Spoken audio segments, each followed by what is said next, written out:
नमस्कार दोस्तों, मैं हूं Sunil Kumar. SK electrical channel पर आपका स्वागत है। दोस्तों आज फिर एक बेंडिंग मशीन की ही वीडियो है। पहले हम जो वीडियो आपको डायग्राम दिखाते थे, पावर डायग्राम, वो सिंपल समझो, स्पार्टन मशीन का सिंपल समझो। अब थोड़ा सा उससे ज़्यादा कंजेस्टेड जो आ गया है, आधुनिक मशीन जो आ गई है। आज जिस मॉडल का हम दिखाने जा रहे हैं वो SBM52V है।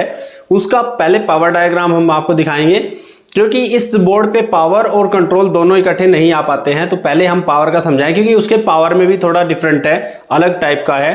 तो पहले हम पावर डायग्राम आपको समझा देते हैं, अगली वीडियो में फिर हम उसका जो उसमें क्योंकि PLC लगी हुई है तो उसका प्रोग्राम हम आपको, उसका कंट्रोल डायग्राम इससे अगली वीडियो में दिखाएंगे। तो आज पावर डायग्राम इसका समझा देते हैं। तो आओ शुरू करते हैं।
तो दोस्तों हमने ये डायग्राम बना लिया है। थोड़ा आड़ा टेढ़ा बन जाता है, उसमें आप उसको माइंड मत करें, सिर्फ आप समझने की कोशिश करें। तो इसके पावर डायग्राम में ये दिया गया है, ये SBM52V है ये भी, और अभी दूसरी भी आ चुकी है, उसका भी हम आपको बताएंगे, लेकिन इसको भी आप ध्यान से देख लें। ये SBM52V है।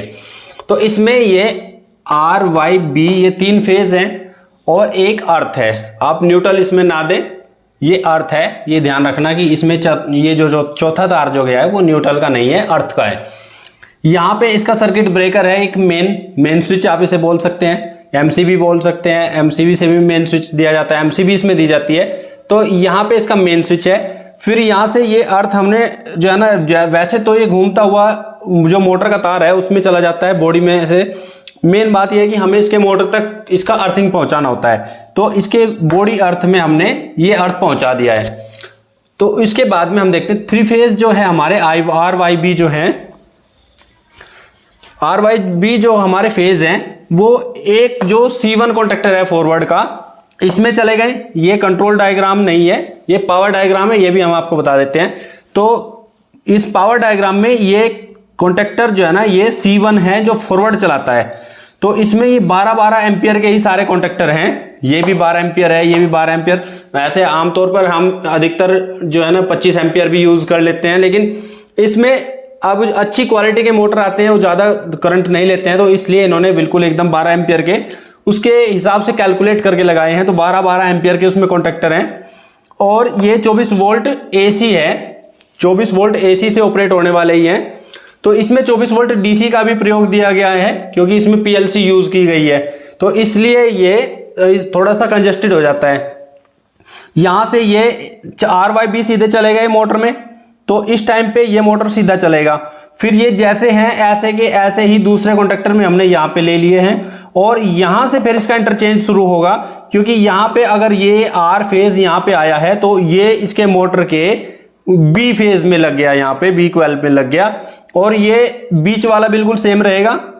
फिर ये चेंज हो जाएगा। अगर इस कॉन्टेक्टर के थ्रू ये तार आता है तो ये इस पे R पे जो है ना कॉन्टेक्ट करेगा। यहाँ पे ये B है तो यहाँ पे ये R पे कॉन्टेक्ट करेगा, तो इसलिए ये यहाँ से इसको सीधा चलाएगा और ये कॉन्टेक्टर इसको उल्टा चलाएगा। तो यहाँ तक तो हो गया इसका ये पावर डायग्राम। और अब इसमें एक चीज और दी गई है, VPR, वोल्टेज प्रोटेक्टर रिले। तो ये और वोल्टेज प्रोटेक्ट रिले है वैसे, कि अगर वोल्टेज ज़्यादा कम हो जाते हैं तो भी इसको बंद कर देगा मशीन को, और अगर ज़्यादा हो जाते हैं तो भी बंद कर देगा। तो इसलिए इसमें ये कंट्रोल सिस्टम को उसके बंद कर देता है, क्योंकि यहाँ पे इसका कॉमन है, NO है। ये 3 फेज इसमें चले जाते हैं। यहाँ पे इनकी नंबरिंग दी हुई होती है। यहाँ पे इतना छोटा हो जाता है कि मैं इसको सही से यहाँ पे डिफाइन नहीं कर पाऊंगा, लेकिन यहाँ पे इसमें 3 फेज जाते हैं। वहाँ पे L1, L2, L3 आपको लिखे हुए दिख जाएंगे, उसमें आपको उसका कनेक्शन करना होता है RYB का। तो 3 फेज हम इसमें दे देते हैं, और इससे फिर हमें जो है ना, एक जैसे हम उसमें प्रोग्राम में देखते हैं SPN जो होता है, सिंगल फेस प्रिवेंटर में ये मिल जाता है प्रोग्राम, उसी टाइप का ये है कि 3 फेज यहाँ पे आएंगे। तो ये सिंगल फेस प्रिवेंटर का भी काम कर देता है। और तो यहाँ से फिर ये NO कॉन्टैक्ट में जाएगा, क्योंकि अगर इसमें सब कुछ सही है तभी ये NO कॉन्टैक्ट इसका ऑन होगा, और फिर आगे कंट्रोल सिस्टम में ये जाएगा, यहाँ से सप्लाई जाएगी। उसके बाद एक तीसरी चीज हम देख लेते हैं, इसमें ट्रांसफार्मर है इसमें यहाँ पे।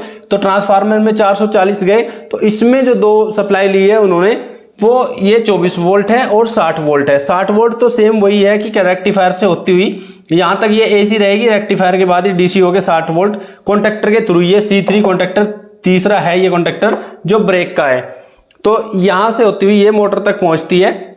तो ये चली गई अब यहाँ से, और फिर इसके बाद में जो एक सप्लाई और है इसमें, ये 24 वोल्ट AC है।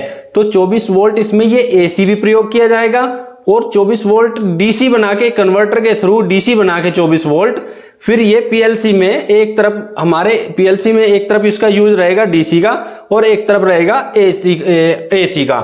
तो ये प्रोग्राम हम आपको बाद में समझाएंगे। इसके बारे में अभी हम आपको ये बताना था इसमें पावर डायग्राम आपको, तो ये हमने आपको बता दिया कि 52V जो मॉडल नंबर है स्पार्टन का, वो इसमें कंट्रोल डायग्राम हम आपको बाद में बताएंगे। ये इसका पावर डायग्राम है।